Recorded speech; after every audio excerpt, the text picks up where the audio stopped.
So welcome everyone. I'm so excited you're here. We've got several on live, so we will be, of course, taking questions at the end. But if you want to pop them in the chat, we can answer those at the very end. But we're going to be talking about why we are awake at 2 a.m. again. Like, what is going on here? So you probably feel like you're doing all the right things, right? You are drinking water, you're eating healthy, you are moving your body, your lab results completely normal, your doctor says you're fine, yet you are still waking up exhausted. Maybe you're also struggling with bloating, brain fog, feeling just stuck, right? You just can't get past this and you just can't get a good night's sleep. Well, that's probably because when we aren't sleeping, everything feels harder. Our mood, our patience, work, marriage, life, the whole 9 yards, everything is harder when we're not sleeping. Our body needs rest. So I just want to welcome you. My name is April Randard. I'm a Christian life and certified holistic health coach. I own Drops of Health Wellness Center. This is my 13th year in practice, and I have loved helping women feel better, get through all of these transitions, these seasons in life. And so I am just thrilled that you're here. And I want to tell you a little bit about my story with sleep. I have lots of stories, right, with all of the transitions we go through. But today we're just going to be talking particularly about sleep. So I was exactly where you probably are right now. You are miserable. I couldn't sleep. I was waking up feeling exhausted, running on E all day. I had brain fog. Like, life was so hard. I went to doctor after doctor just begging for answers. Like, there has to be something wrong, right? And labs looked great. Everything was fine. And I heard the same story that many of you heard all too often. It's just part of aging. You just have to deal with it, right? I refused to accept that because I did not want to live the rest of my life like this. And so I went all in to find the solutions. And what I figured out was it actually was hormone fluctuations that I could balance them naturally and get myself sleeping again, get myself feeling better, having energy, getting rid of the brain fog, all the things that come with that. I was finally sleeping again. And ladies, you can too. So don't give up. For over a decade, I've been helping women just like you. And so let's jump in and let's see what some other women are saying. So, not only with sleep, I've had, many women have balanced their blood sugar after years of trying. They've been on metformin, they've been on the GLP-1s, they've tried all the things, right? And they just could not get things to work. And so, just some examples, brain fog disappear, like people can think again, women are able to give presentations again and have that clarity and that the thought process come back to them, remembering names, remembering what they needed to do today, remembering what they had for breakfast, right? We've all been there. We walk in a room and think, why did I come in here, right? And so hormones, all of these things fluctuate with that. And so then you also have to look at the emotional side of things. And, I do trauma sessions, I do just kind of emotional upsets that we go through. I work with all of these kinds of emotional stuff because they are tied to our hormonal imbalance sometimes as well. And so sometimes that's the missing link. Sometimes it's nutrients that we're missing. It's always something underlying is typically the problem, and it's different for every woman. And so we have to find out, we have to look and research together and, get to the bottom of those. And so if there's anybody on the call that has kind of been through my program before or had some great success, if you want to unmute and just tell us your testimony, your story, you're welcome to. Hi, this is Sarah. Hey, Sarah. Yeah, go ahead. So I've been working with April for, I think we figured out at least 8, maybe 9 years now. And when I first started working with her, it was something different that was going on in my life. And then this recent time has been, I think, I think we're coming up on a year.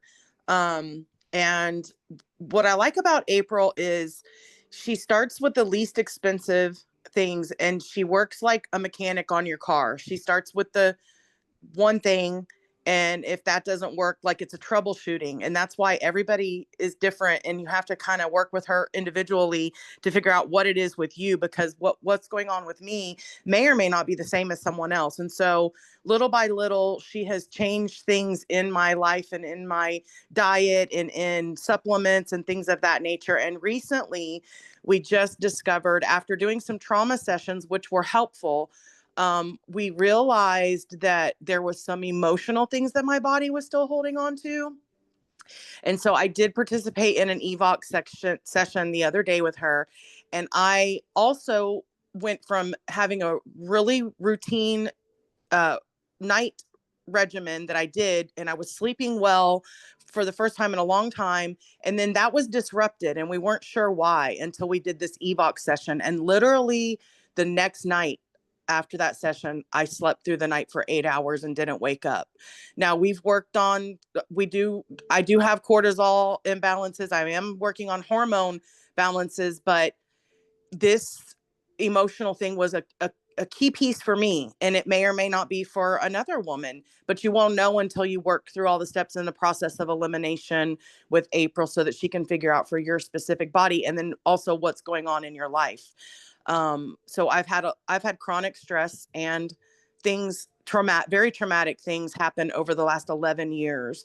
And so what we don't realize is sometimes our bodies will have another traumatic incident in our lives, and then we don't know that we're holding on to those emotions. And so I believe, and I think April believes too, that um for whatever reason my body wasn't wanting to release it. And I've done a lot of different things and they worked at different times, but this is what I needed for this season. And so I highly recommend working with her. Everybody has expenses and things of that nature, but something that just came to me before she asked someone to come on and give a testimony is, vacations are important, but you're not going to be able to enjoy a vacation unless you're feeling well. And so even if you have to skip a vacation to work with April and put that money and invest in yourself and in your body, your next vacation will be much better. Oh, I love that. Thank you, Sarah. And I'm so excited for you and all the work, the hard work that you've done. Like, I see women work so hard, and they reap the rewards of that. And I'm so excited for you. So thank you for sharing that. Yes, absolutely. All right. So, ladies, are you next? This can happen for you too. So stick around to the end. We'll have a Q&A session. Bring your questions, write those down, put them in the chat. We'll look at all those at the end, because before we get off here today, I want to make sure that I've addressed all of those. And so if you're watching the replay, feel free to email me. I am happy to answer those. I check my emails personally and answer everyone. And so, give me an opportunity to answer those questions for you, even if you're watching the replay. So, all right, so let's jump in, ladies. All right, so problems that can arise with poor sleep that we don't even realize are connected, right? Some of these things we might, say, oh, okay, yeah, that makes sense. Some things you're like, what? Like, really? That is why I'm having this, health issue that I'm not able to kind of get past it or get over it or get it under control. Like, what is going on? It could be the root cause is your poor sleep. And so that's things like gaining weight and even obesity. Like, nothing has changed in our diet, but yet all of a sudden we start gaining weight. Higher risk for illness, risk of injury increases. So if you notice, like, I'm pulling a muscle here or I'm stretching a tendon or, something, like, there's just weird things that start happening, right? Your brain just doesn't function optimally. You can't think of things. You lose focus and concentration, and just even struggling with emotions, like, whether it's anxiety or just overly stressed, things that didn't used to bother you now put you just in this frantic tizzy, right? And so these emotions that you're struggling with sometimes can just be a result of the poor sleep that you're getting. Risk of adrenal fatigue. This is commonly known as burnout. If you just are burned out, like you are exhausted, no amount of rest is helping, could be those adrenals need some support, and they're in this shape because of the poor sleep that you have going on.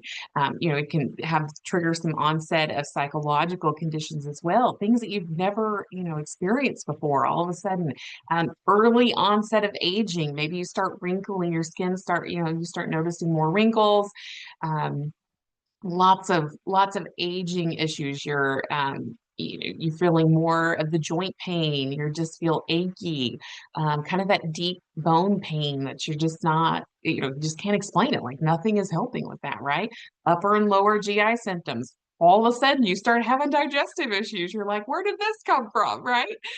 Dementia, Alzheimer's, like we're getting in, still a little more serious. Brain issues, but they're showing up. And a lot of times it's from the poor sleep, weakened immune system, diabetes. That sugar balancing is so, so important to help, to help us sleep to begin with, but then also to keep our body functioning like it's supposed to. We need that sleep. Depression, anxiety, high blood pressure, heart disease, our body is slowly healing, all the things, right? We've got a whole list here. But the signs of poor sleep. So what are indicators that, oh, this is, I definitely have poor sleep. If you're falling in these categories, then we definitely need to talk, okay? Because we need to be correcting this before we get to those major issues. Or maybe you're already there and you want to pull yourself out of this. So if you're having trouble getting up in the morning, you're just waking up exhausted, that's a clear sign that you're not sleeping well.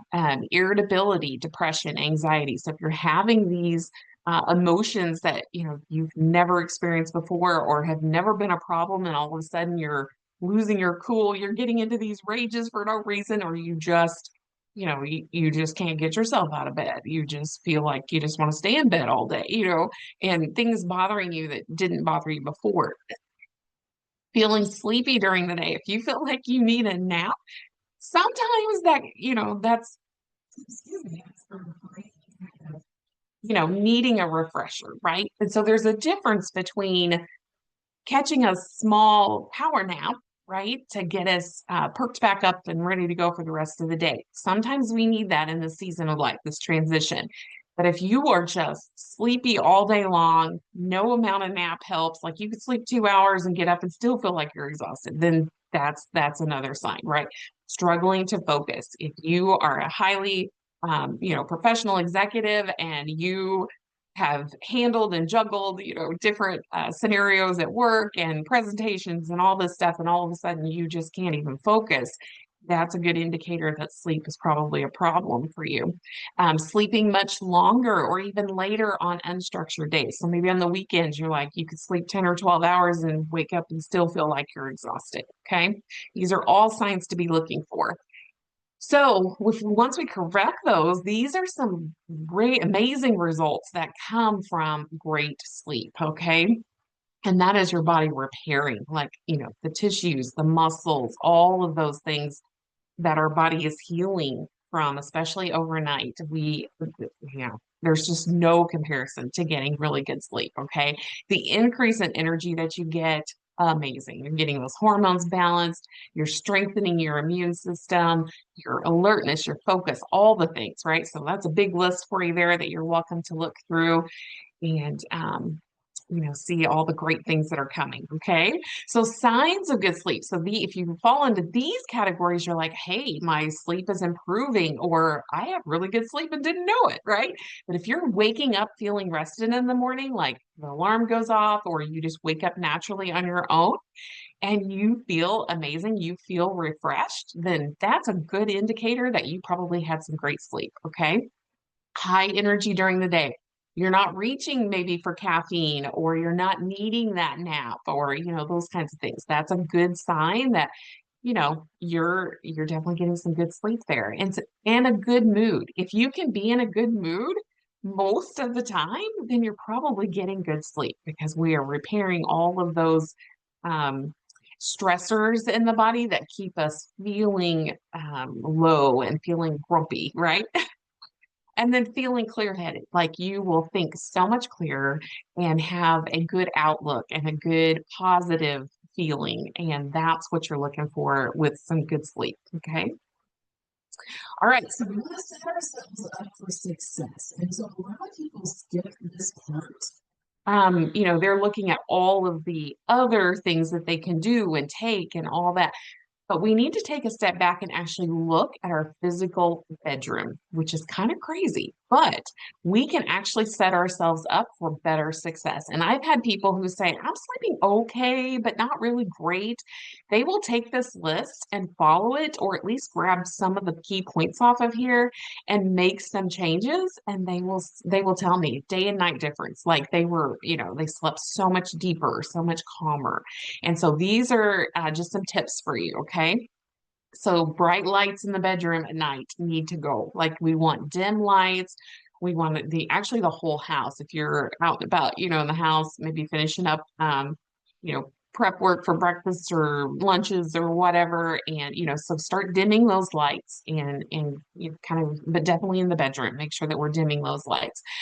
Keeping the bedroom quiet. So, if you have a noisy neighbor or, somebody who works on their vehicles till late at night or has parties in their pool or whatever's going on, right, outside, we need to be somehow getting our bedroom quiet. And so sometimes it takes using earplugs, which we don't really like to do because that's kind of trapping that moisture in the ear all night. It's not great. We definitely don't want you wearing earbuds all night, right? Because that's, giving you some, that's a whole different story. But these are the types of things. So we try to maybe use like a sound machine, white noise, and we'll talk about that more about that in a little bit. But there's definitely things that we can do if you have a noisy Sue sleeps, or maybe your kids stay up all night, whatever's going on in the house. We just need to figure out a good way to keep it quiet for you, okay? Or block out those noise. Keeping it cool. Now, this one is kind of crazy, but studies show if we can keep our bedroom temperature between 60 to 67 degrees at night, you are going to rest better. Now, personally cannot do it that cold. I have lots of patients that do. Lots of women tell me I love it that cold. I cannot do it. I mean, I like it cool. And I guess when I was kind of more imbalanced, that lower temperature definitely worked well. But definitely cooler where you're kind of chilled and need that blanket. That's about the perfect temperature. So you can kind of work through that. Now, sometimes we have to negotiate, right? Because there's other people in the house and they might be a little more sensitive to that cold. So make adjustments there, but just know that's what the studies are showing. Okay. We want to remove all of the devices and electronics from the room. Now we're talking, cell phones, alarm clocks, things like that. If they have to stay in the room, like if that's how you get up in the morning, then we want to put them as far away from where you are lying as possible. So, if you have to have an alarm clock, an actual clock, set it across the room, maybe, as far across the room as you can. If you have to have a cell phone, maybe charge it on the other side of the room and turn your alarm up a little louder or something so you can hear it, those types of things. Obviously, a lamp, things like that you kind of need beside the bed, right? You want them at least an arm's length. So kind of put your arm out and see how far that you can set that across on your nightstand. And maybe even move the nightstand just a little bit further so you can get it at arm's length. You want it at least that far out. Another little tip, I do biofeedback scans. And so sometimes electromagnetics will come up and they'll be like, April, I eliminated everything in my room. Like there's nothing left in my room. So the next thing I usually ask is your Wi-Fi. If you are leaving your Wi-Fi on at night, that is constantly sending signals all through your house. And so sometimes that can disrupt some women's sleep. And so, and even men too, but definitely, and even kids, but definitely women going through perimenopause, they can definitely be more sensitive to Wi-Fi. And so kicking that off at night, which sometimes can upset others in the house, but kicking that off at night can bring you that deep sleep that you're looking for. So if that's a problem, there's also, some EMF blockers that you can get and maybe put just in your bedroom that will block some of that. If you have a big tower outside your house and if you hear that hum when you're outside, then that's probably sending some signals inside your house, and that could be a problem as well. So there's definitely different things that you can do. So get a hold of me if you're struggling there. I can help you. Another thing that I've noticed over the years is women will say, I've moved everything out. And I'll say, okay, well, let's check your bed frame. If your bed frame is up against that wall, then there's an electrical current. If you've got light switches or plug-ins or whatever, there's constantly wires that are running through the wall. So there's constantly electricity running through that wall. Occasionally, you will have somebody who's really sensitive to the energy that's flowing through that wall. And so if you will move your bed out 1 to 2 inches from the wall, that will give you enough that it's not generating that vibration or whatever through the bed. And so I have had that be very successful. So give that a try, give those little tips a try. If you've tried everything else and nothing else seems to be working, give yourself some space in between that wall and see if that's it. Okay. Invest in some comfortable bedding. And this goes for your mattress and pillows, all of that stuff. You want them comfortable and fresh. So if your mattress is more than probably like 10 years old, I mean, some of them don't even last that long anymore, but typically the rule of thumb is 10 years on a mattress. It's time to replace it. And they're not cheap. I understand that. But your sleep is so important. These are some things that you can look at. And, is it time? Is it, is it starting to get a dip in it? Do I feel as comfortable as I did when I first got it? These are some signs that can let you know that the mattress needs replaced. Pillows, they need to be replaced often. Now, I know a lot of times we want to throw them in the washer or put them out in the sun, and those things work sometimes. Sometimes you just need to pitch them and get new ones, and especially women, especially, and for our girls too. If you are washing your hair at night and then laying on your pillow with your wet hair, that moisture is soaking into that pillow, and that is creating or can create some mold spores. Um, definitely some growth that we do not want to be breathing in all the time. And that can affect allergens as well. And so, I usually ask you, if they tell me it gets worse at night, the allergies, things like that, we'll usually say, okay, well, let's, if we've tried a lot of things and just nothing's worked, it's typically, if it's not dairy, it's not, some of the other causes, it sometimes can be the pillow. And I have had people toss those, get new pillows, and the allergen completely cleared up, so there are definitely something to say about checking your pillows and your mattresses when you're trying to get good night's sleep. Okay. Some other suggestions are essential oils, and we'll talk about those more a little bit later, specific ones, but having a diffuser set up in your room that you can throw some oil in and let that diffuse all night. It just sets the room up, and we've got it nice and cold, we've got it quiet, we've shut out all the lights, we've got the room darkening curtains, we've got all the things. So we want to set up our room for success. Okay. Next, we want to calm our body. So calming your body down, this is great because in order to get a good night's sleep, we must calm our bodies. So hopping into bed full of energy, maybe you're excited about tomorrow. We've all had those times, right? And you can't fall asleep because you've got all these things, or you've got a busy day tomorrow and you're afraid you're going to oversleep. All the things happen, right? Our mind starts going crazy, but our bodies get into a rhythm. And so when they're calmed, it's inevitable that it's time to sleep. And so you're like training your body for that. And so things that can show your body that it's time to hit pay, right? Are again using some calming essential oils. We'll talk about those in a minute. There's definitely like chamomile tea, and there's all kinds of teas that you can do. There's Epsom salts. There's doing some stretching, prayer and journaling. Those absolutely can change your nighttime routine by adding those in. Writing things that you're grateful for, all of that. Even taking a magnesium supplement. So magnesium glycinate is the one that I highly recommend. You can take that during the day as well for stress, but then at night it's great for sleep. And so we need our bodies need so much magnesium, and it uses it for, over 300 processes in the body. So this is not something to take lightly. If you are having trouble sleeping or having trouble quieting your mind, give magnesium a try. It's a very cheap and expensive way. Make sure that you have a good quality supplement, and then make sure that it's magnesium glycinate, because there's lots of different types of magnesium out there. Now, one thing that is coming, it is not available yet to the public, but it's coming November, I think the middle of November. I've been trying it myself because I always, and if you've spent much time with me, you know that I try things before I have, whoever I'm working with, before I would ever suggest it for somebody else. And so, because I want to notice the difference, I want to know how it changed things for me.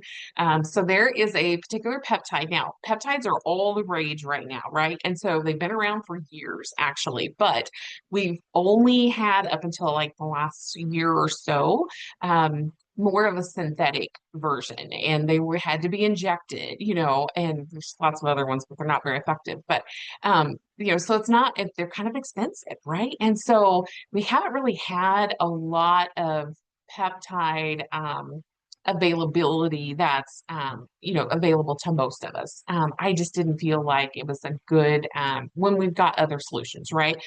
Well, now there is an option of a more natural peptide, but it's oral. And so it's not, you don't have to do an injection, which is crazy. So we are seeing some really, really amazing studies coming out on that. And we'll definitely see more as, it grows. But it's called, actually, I put Restore on here. It's actually called Restored with a D on the end. And that is, like I said, it's just going through the trials right now. I had the pleasure of getting to try it myself. Absolutely noticed a difference. And I think if you were really struggling with sleep, I think it would change your world. And some of the stats that have came out on that, they actually monitored several people that were trying it for this trial, and 72%, like that is unheard of, recorded. Like, it was not just them saying it or them feeling it, it was actually recorded data. 72% had increased deeper sleep, and so that is crazy.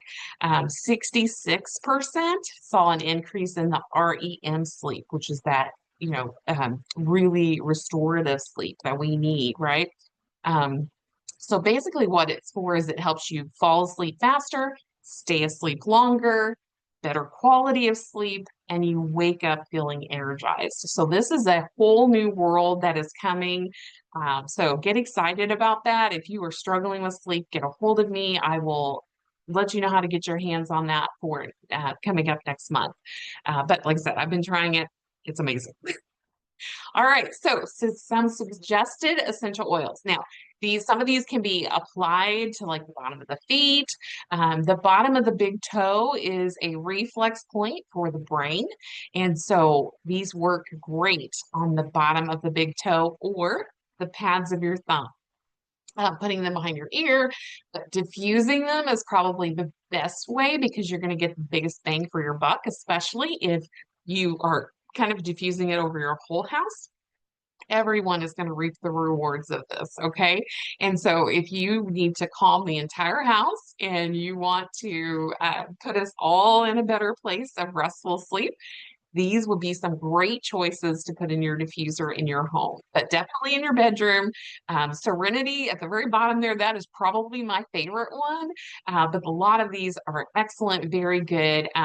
Serenity and Petitgreen are similar. Petitgreen is more of like your earthy smell, and then Serenity is more of your floral smell because it has lavender and Roman chamomile. So it's kind of a blend of oils, but great options that you have there if you want to go that route. That is always an option. Okay, so now we've got our bedroom ready, we've calmed our body. Now we're going to focus on calming our mind. Our mind is separate, right? It's mind, body, and soul, right? So our mind is separate. And so we want to actually focus on specific things that we can do, because along with calming that body, in order to experience a good night's sleep, we must calm our mind. And so laying down without calming your mind, especially after a stressful day, or you've got a stressful day coming up that or you got a deadline coming up, right? Things are happening. Um, it's just a sure way to keep you up at night, right? And so you know how it is when you're excited about something the next day, you just can't go to sleep. So we need to quiet that mind and we need to settle things down, okay? So let's change that right now. Let's keep ourselves from, revisiting all the stuff that we didn't get done today, what we need to do tomorrow, right? We're going to use some of these recommendations, and you may have others that work really well for you. So if you do, that's fantastic. Keep doing those. But if you are looking for some ideas, here's some to start with. Reading a book or a magazine, something that's not preferably on a device, because we're trying to avoid as much electronic as we can because we get so much of that during the day. About an hour before bed or so, we want to start calming some of that down. Praying, journaling on scripture, just really deep diving into some of that. That can be very calming, especially if you find scriptures that are calming to you and give you hope and calmness come about you. That's perfect for that. Deep breathing, just taking some nice deep breaths. And I want everybody to do that now. Just take a nice deep breath in through your nose, out through your mouth, and do that like 3 or 4 times. That can be very calming, very lowering to blood pressure, getting more oxygen into the body so you can feel more rested, just bringing everything down, right? And so listening to calm music, maybe there's a certain type of music that you just really enjoy that's very calming and soothing, perfect for evening time. And then also, if you know you have lots of things going on in your mind, you're like, I have this to do tomorrow, and I've got this deadline coming up, and next week we've got to do this. All these things start coming to mind when it's bedtime, right?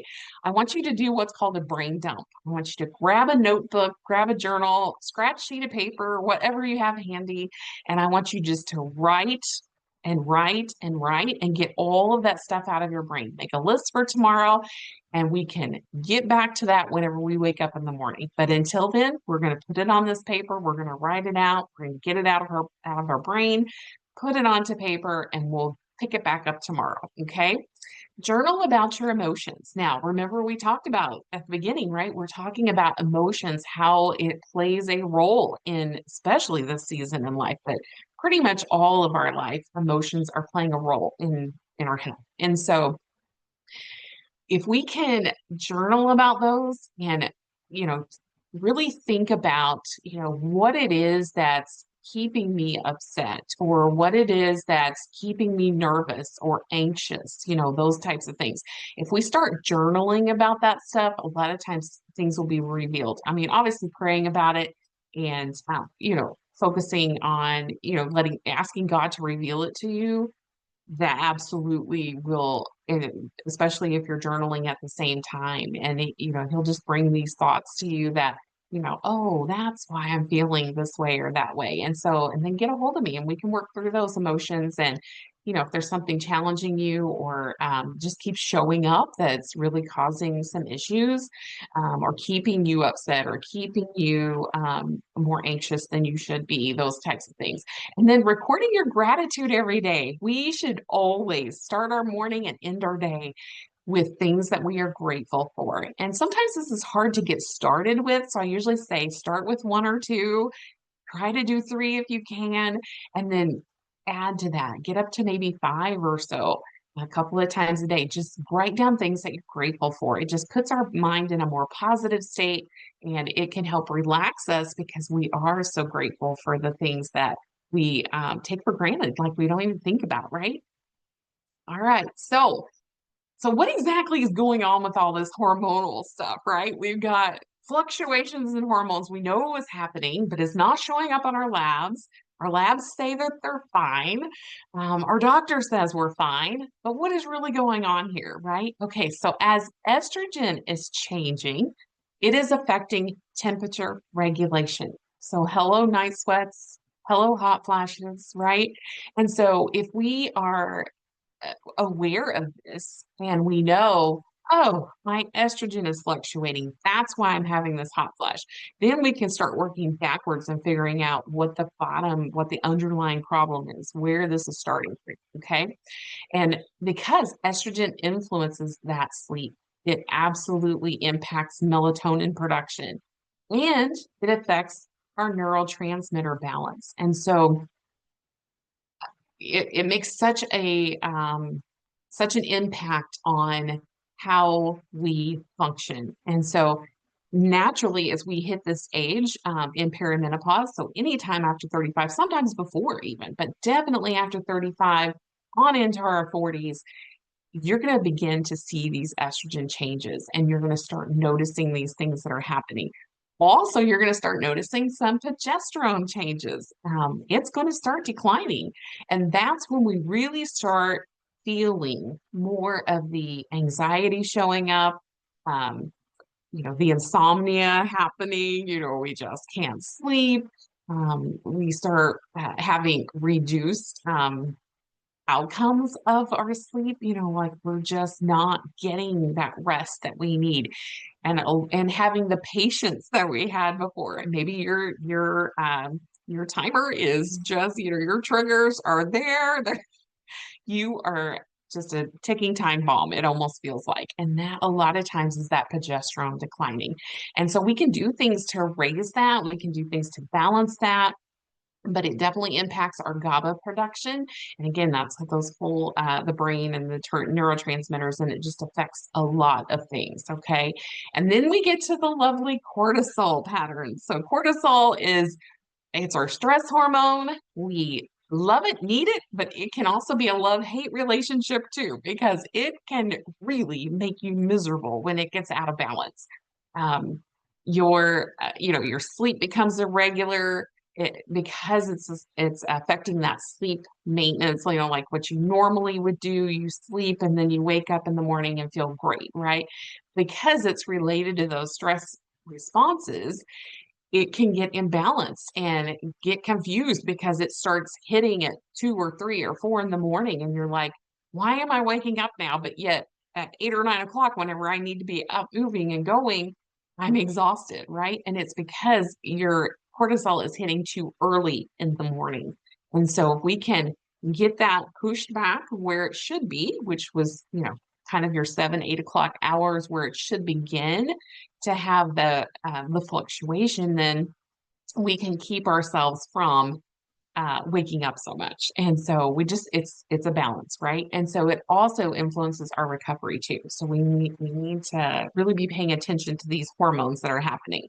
So these symptoms that you're experiencing, as you can see, they overlap sometimes. And so it makes it really hard to figure out exactly which one it is. And that's why you need to work with somebody and have them walk through this process with you, because a lot of times we'll see things that maybe you hadn't thought of, or maybe a doctor hadn't pinpointed yet because they don't work with it a lot, that kind of thing. So, definitely finding somebody who knows about these hormone fluctuations and what to look for. Now that we know all this, what can we do about it, right? Okay, so these are some sleep supporting foods that can possibly help. And so doesn't work for everyone, depends on what the root cause is, right? If it's just going through the season of life and going through this transition, if that's the only fluctuation, these things might work great, okay?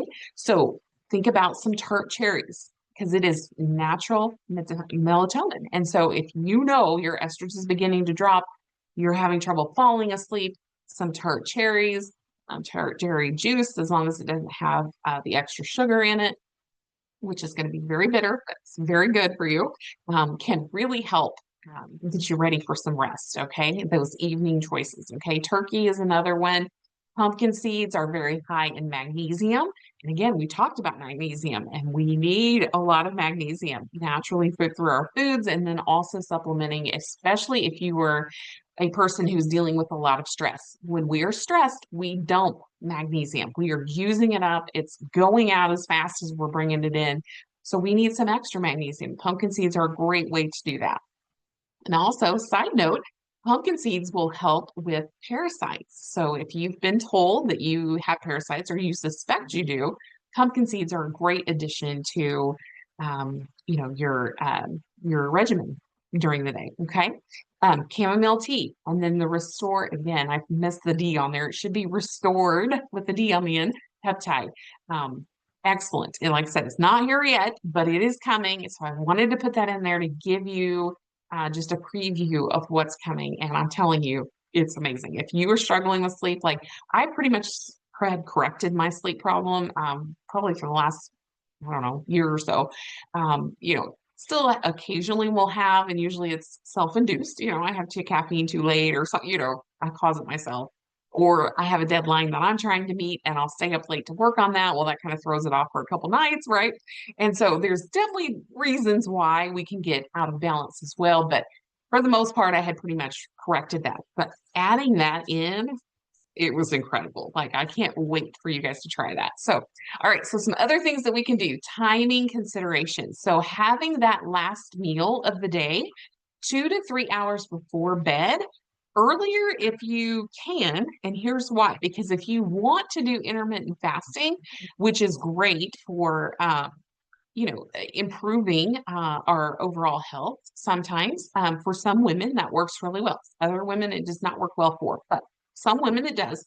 But if you're wanting to do that, take a look at having that meal earlier, because I want you eating protein as soon as you get up in the morning. Within an hour of rising, I want you having protein for your breakfast. And so in order to do that, it can make intermittent fasting a little bit of a challenge, right? And so we want to slide that scale back where we're eating our evening meal earlier so we can still get that 18, 16, 18 hours of fasting that we want and you need to do, but especially once in a while, because that gives your digestive tract a break. Gut health is so important to this whole hormonal chaos that we go through in perimenopause and on into menopause. But gut health also plays a role in our sleep and our immune system and all of the things, right? Our emotions and everything. So definitely give your digestive tract a break. It's excellent, which is why I typically don't do evening snacks, or I don't recommend evening snacks. For kids or even younger women, it's probably fine. But when you get to perimenopause and on, we are struggling to maintain our weight balance, and just with all the other things, our stress, we're trying to heal the gut, all the things, right? Snacks can sometimes cause a lot of issues. Now, if you have blood sugar, I always, give a caveat here. If you have blood sugar issues, sometimes you need those evening snacks because you're crashing in the middle of the night. So while we're restoring the blood sugar balance, sometimes we will utilize snacks. And so, but for the most part, we want to try to eliminate those if we can. Give yourself that extended period of time, an earlier evening meal, and then nothing then until the next morning. But then within an hour of waking up, I need you to get that fat and protein combination in. Definitely the protein, that's a non-negotiable. We need that for sure. And then, of course, we've got the complex carbohydrates and hydration balance. This is something that a lot of people, a lot of women will miss too, is they're not paying attention to their hydration balance, and not only just their water intake, but then also their electrolyte levels. That's what else we want to watch. And again, when I do the biofeedback scans, it's checking that hydration level. It's checking those electrolytes for me so I can tell you, do you need some hydration? Is it just water that you're missing, or are you missing, potassium and magnesium and, all the electrolyte balancing minerals? Make sure that we have those balanced. So very important. These are all things that support our efforts to have a good night's sleep. Okay. All right. So now we're going to talk about foods to avoid, or things to avoid. Sleep disruptors. Number one is caffeine. If you are having caffeine after 2, maybe 3 p.m., but definitely after 2 p.m., and it can be earlier for some women. I have some women I work with that cannot have it past noon. If they go past noon, they are up all night. So everyone's different. We adjust to what your body needs and where you are at. But definitely be looking at that caffeine level. If you are needing caffeine later in the afternoon just to function, then there's something else going on, whether it's adrenals or sleep or, there's something else going on that we need to address. Okay. So just know that if you're having to have that at, 4 or 5 o'clock just to get you through the evening hours, there's something wrong. Okay. Alcohol near bedtime. Some women just need to avoid alcohol altogether. It's very dehydrating. A lot of people will tell me, well, I need a glass of wine so I can wind down and go to bed. Well, there's a reason why you're needing that, right? We can use other ways to calm the body versus having to give yourself alcohol, which is going to be dehydrating to you. It's going to disrupt blood sugar levels and it's just going to disrupt your sleep. Okay. And so if you are struggling with sleep and you are drinking alcohol, this is something to consider. I'm not saying you have to quit, but it's definitely something to think about. Okay. Heavy evening meals, that needs to be out completely. We need to be eating very light and very early. Back, I can remember way back, my grandparents, they would have their evening meal at like 4:30. I'm like starving by bedtime. But there is something to be said because back in those days, they really had their evening meals early, and there was a reason for that. And their heavy meals were at lunchtime. A lot of times they were at lunchtime, and then evening meals would be leftovers or just something light. And they of course were so much healthier back then too. Of course, they had better quality food as well, but definitely something to consider, right? Spicy foods. If you have issues with spicy foods, that can definitely be a sleep disruptor. If you are having a heavy meal and maybe there's some spice in there too, maybe there's some high sugary foods in there. Some suggestions for the heavy meals and the spiciness is to lay on your left side. That allows that just enough of a dip that will keep that stomach acid from coming up when it's trying to do its work. If you've overeaten and those kinds of things, it just is a little bit easier on the digestive. But, if we can just avoid it altogether, you're much better. Okay. But high sugary foods, let's definitely avoid those all the time, but definitely in the evenings because it can affect blood sugar and that will affect how you rest. Okay. So let's talk about beneficial sounds. So we mentioned earlier, right? We need to create some noise in our room if we have outside influences or, your husband snores really loud, like we need maybe some white noise or some pink noise or some brown noise. And you're like, April, I've never heard of these. I've only heard of white noise before. That was me. And once I started looking into some of this stuff, I'm like, oh, there's different kinds of noises that we can have, right? And so it's so funny because I will have people test out these and have women decide which one is best for them. And so white noise is the most common, is what we normally see, right? And so a lot of your sound machines and things will have, just the white noise. And then you have the pink noise. So it is a deeper noise than what the white noise is. And so it's more like, think of it like more ocean waves and things like that. And then you have the brown noise, which is even deeper than the pink noise, right? And it's more like your rain sounds. It's great for anxiety. It's less harsh than the white noise. It's more calming. And so that's why it works great for somebody who has anxiety too. But some people just like that sound better. And so it's so funny. My kids love rain sounds. And so they choose the more brown noise. Okay, so common disruptors. So what are some things that's like in our environment, right? That's making a difference in how we're resting. So you've probably heard this before, but electronic devices are it's so detrimental to sleep. It is one of the, like everybody will fix everything else and they still won't give up the phone. They won't give up the blue light exposure. And I'm telling you, this affects so much in our body. And so the mental stimulation. You want to watch an exciting thriller movie right before bed, and then you wonder why you can't sleep, or maybe it's a murder mystery or something, that really gets your mental stimulation going. Then, of course, the EMF concerns. We mentioned that earlier, the Wi-Fi and things like that. Notifications going off. Your phone is going off all night long. It is disrupting you and you don't even know it. Like I will tell, I used to say, hear my phone. So I started turning it down because I don't hear it, but I was hearing it, and it wasn't enough to wake me up, but it was disrupting that deep sleep. Okay, so keep that in mind. Turn your notifications down. Environmental factors. So we have the noise pollution, which we've talked about. The light pollution, we've also talked about.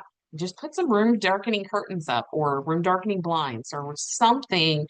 They even have like a window film stuff that you can put on your window, whatever you need to get the light out because your room needs to be dark, which means the night lights need to go, the light from electronics, even the smoke alarms, like that little bit of light that comes through there, that can be disrupting for some people. So start looking at those things. Temperature fluctuations. So if you've got your air set to say, or your heat or whatever to kick on at 6 o'clock in the morning, that temperature fluctuation can disrupt your sleep. So maybe kick that back a little bit, maybe a little chilly when you get up in the morning or something, but same way with the air conditioner, just adjust that. Air quality issues. If your home is not getting some fresh air in there, you are going to have disrupted sleep. It has been proven over and over and over. Get yourself some what do they call them? Air filters, filtrations, whatever, the HEPA filters, something that's going to clean the air. Throw open your windows at least once a week if you can. Now, I know we live in Texas. It's hot here most of the year. You're not opening your windows that often, right? But it is important to do it. Suffer through, let the air run a little bit longer, that kind of thing to get your air in your home filtered. Okay. And then, partner disturbances, which is the snoring, right? Or maybe they get up to go to the bathroom and that wakes you up. There's different environmental things that are going on. And then we have behavioral patterns. So this is something that we can control, right? Because this is us. Irregular schedules. Like if you're going to bed at midnight and then the next night it's 2, the next night you're go to bed at 10. And then, these irregular schedules and getting up in the morning too. Like we need to have set schedules, at least during this time, this season where we're trying to correct our sleep. A set schedule is going to be so beneficial to you, and we're going to reap the rewards from that. Okay. Do not exercise late at night, please. You are just setting yourself up for, you're stimulating your body, you are exciting things, you've got the cells getting extra oxygen. Sleep is probably not going to happen. Okay. So we need to move those exercises to maybe in the morning time or earlier in the day if you can. Evening stress. If you are arguing with your family, if you are arguing at work, um, whether it's on the phone or in person or whatever, if you are having evening stress or, maybe trying to get the kids to go to bed at night is a struggle. Whatever is stressing you out in the evenings is affecting your sleep. And so we need to resolve that. We need, if there's conflicts at home, we need to work on that. We can work on the emotional stuff. If there's conflicts at work, let's talk about that. Let's figure out what we can do to set you up for success that you're not stressed all the time. Okay. Working in bed. This is another big no-no. Like you should never be working in your bed. And I know sometimes it's nice. You just want to snuggle in your sheets and sit there and work on whatever it is you need to get finished up, right? You want to relax. I understand. But I'm telling you, if you are struggling with your sleep, this is not a good idea because you then confuse your brain because it thinks that we're supposed to be working and it's much, much harder for you to settle down. And then of course, screen time, we've talked about that. If you're laying in bed and looking at your phone, you're probably disrupting your sleep. Okay. All right, so now we're going to talk about creating a sleep ritual. Who has one? Anybody have one? All right, so a consistent bedtime routine signals your body it's time for rest. Okay, and so it's kind of like training yourself. All right, so here are some suggestions for an evening wind down. If you can do all of them, that's fantastic. If you can do one or two, will definitely get you going in the right direction. Okay. So kind of think about when you want to go to bed, right? When you should go to bed, start your system like about 2 hours before. We're going to start dimming the lights. We're going to reduce all that mental stimulation. We're going to do some light stretching. there's there's a thing called digital sunset where we are turning off our phones or turning our screens off where we're not, we don't have the TV on, those types of things. And then we're going to do a temperature adjustment. So we're going to start cooling the house down, or we're going to start cooling that room down, whatever that looks like for you. Then about an hour before bed, we're going to do our skincare routine because we need to be taking care of ourselves, right? We're going to start doing some relaxation, whether that's baths for you or doing some, light reading for you, or I'm trying to think of some other things that people have told me that they like to do. But whatever that, listening to music, that's another one, listening to music, whatever that looks like for you, that you're just kind of calming down, winding down, and maybe getting a little stretching in, some breathing exercises. Again, just getting some nice, deep, cleansing breaths will help clear out those lungs and just make you feel better and more calm and relaxed. And those are the things you're looking for about an hour before bed. So start that. Then about 30 minutes before bed, we want to make our final trip to the bathroom. We want to grab our journal and we want to start writing our things that we're grateful for. We want to start praying, thinking about, if we need, eventually we're going to have, right, this restored supplement that we can add, or if you like, some sleep supporting teas, or maybe some extra magnesium, whatever that looks like for you. And, we're just kind of getting the whole day ready, right? We're doing all the turning on our white noise or pink noise or brown noise, whatever works for you, making sure our room's nice and dark, which we started that a couple hours before, all of those things. Okay. So understanding the importance of sleep is really just the first step. It takes action. That's what really creates the change. So I've given you a lot of information here.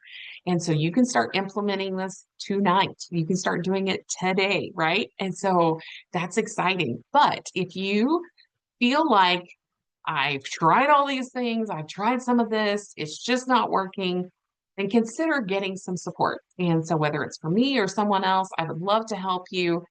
I have what's called the Midlife Reset System.